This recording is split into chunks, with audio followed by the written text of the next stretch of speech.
Alright, so in this video, we're going to be proving that there are infinitely many primes, and we're going to use a proof by contradiction to do so.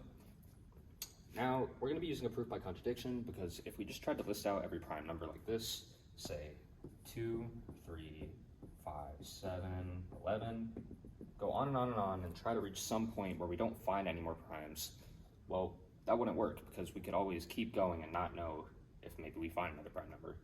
So just counting off primes all the way up to infinity, which we'll never reach, is not going to be a valid approach for this proof.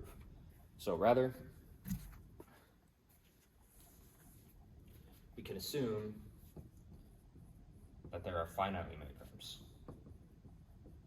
There are finitely many primes.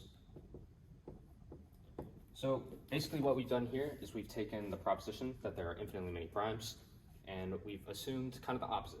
We've said assume that there are finitely many primes, or that we can count how many primes there are. So if we can count how many primes there are, we can make a list of them. So let's call this list, say, P1 for our first prime number, P2, P3, and then we keep on going up to some Pn. And here is the list of primes, assuming that we have finitely many primes. So any prime must be contained in this list from P1 all the way up to Pn. So say that we take the product of all these, P1 times P2 times P3 all the way up to Pn, just multiplying them all together, and let's tack on a 1 at the end. I'm going to be explaining why we did that in just a moment. And we're going to call this whole, the product here plus 1, all of this together, Q. Now, why am I doing this? So to take a step back, let's think about how we can categorize numbers. They're either prime or composite, or you have 1, which is kind of a special case. But primes are just the prime numbers themselves, and then composite numbers can always be written as a product of primes.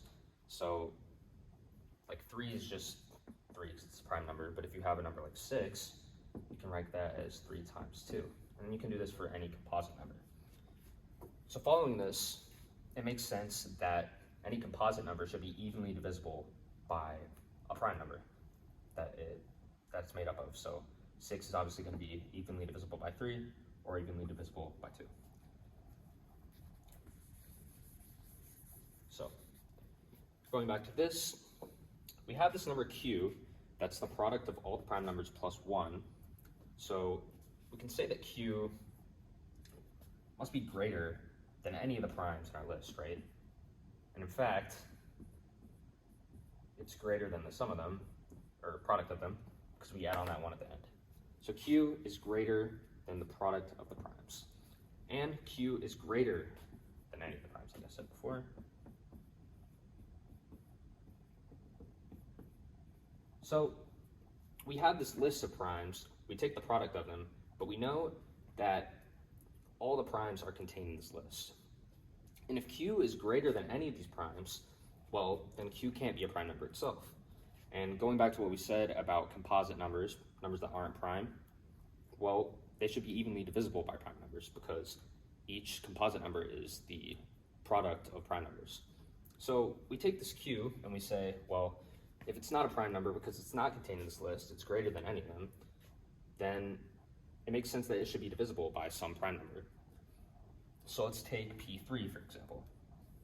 We try to divide this whole thing by P3, and maybe if we split this up into 2 pieces, you can cancel out the P3 here, but you're always going to be left with this remainder, 1 over P3, or whatever prime you choose, doesn't really matter.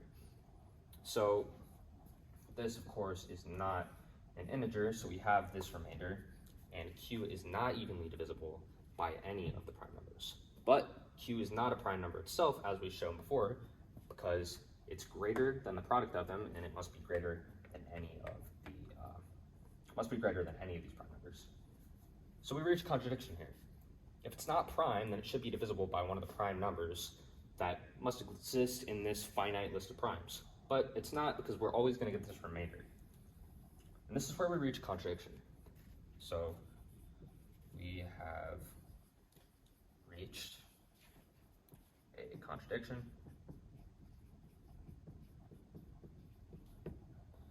And the proof is complete.